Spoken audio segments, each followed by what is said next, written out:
malapitan ng ano yan eh, ng infection. Ng virus.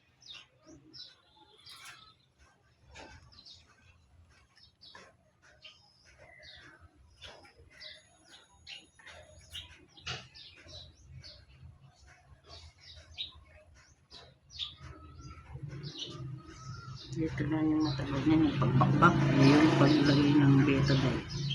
Sa kahit na manipis. Tignan mo. Kaya hindi na ano. Ayan eh. Kamo, kalit lang. Kaya pag yan natuyo, yung maliit na maliit.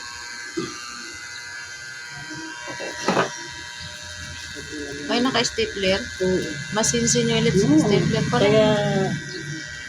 Kaya ano siya, yung pag gumaling siya. Parang stapler pala. Yan